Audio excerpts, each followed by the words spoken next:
De quoi a-t-il été question au cours de cette interview? C'est une mission conjointe, ce n'est pas seulement des officiers, c'est donc l'ambassadeur Neskens qui est l'envoyé spécial des Grands Lacs et moi-même, le général-major Bouquet. Donc c'est une mission conjointe pour redémarrer, redynamiser les relations entre la Belgique et la République démocratique du Congo. Moi, avec mon équipe de militaires, nous sommes ici naturellement pour le domaine de la sécurité.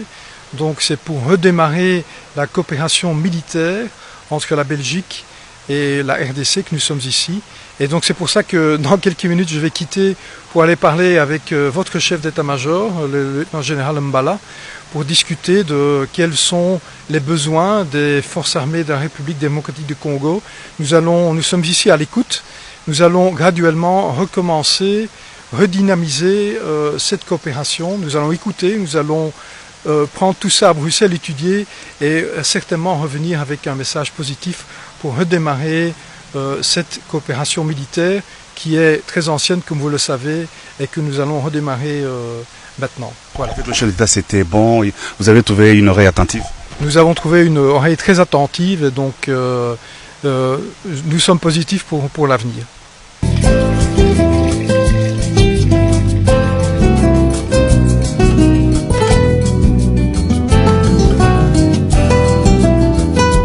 Donnez-vous à cette visite auprès du chef de l'État congolais?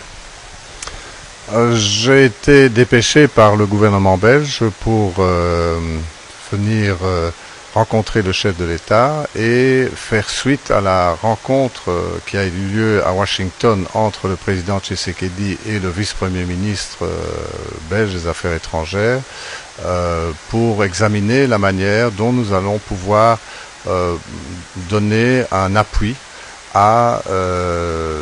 au gouvernement et au président dans son action depuis son avènement à la magistrature suprême. Ça fait longtemps qu'il n'y a plus de coopération entre la Belgique et la RDC. Nous pouvons penser que déjà c'est un bon départ.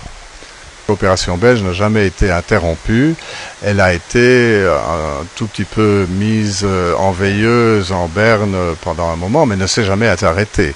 Il y a des programmes essentiels avec le gouvernement qui ont été continués, qui se sont poursuivis, mais où vous avez raison, c'est que le reste de l'enveloppe budgétaire qui était prévue pour la coopération bilatérale va pouvoir être réactivée maintenant avec la capacité de ENABEL, l'agence d'exécution, d'opérer en République démocratique du Congo. Vous avez vu le président, il vous a rassuré.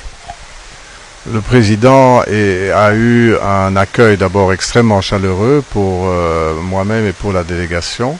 Et il a indiqué les quelques priorités qui retiennent son attention immédiate et dans laquelle nous allons nous inscrire pour pouvoir appuyer ces priorités.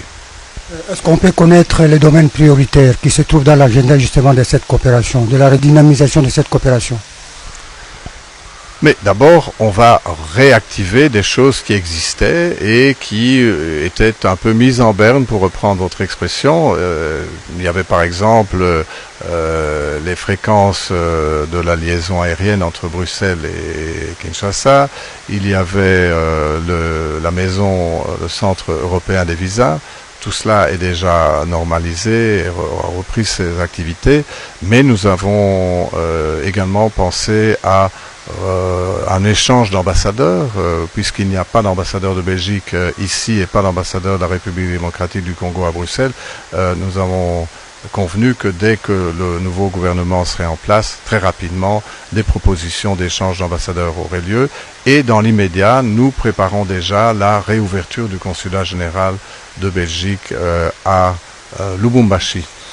Parallèlement à ma présence, il y a également dans ma délégation le chef d'état-major général adjoint des forces armées belges qui est ici et qui examine sur la guidance du chef de l'État, qui examine avec les autorités militaires congolaises la manière dont on peut répondre à un souhait présidentiel de reprendre la coopération dans le domaine militaire aussi.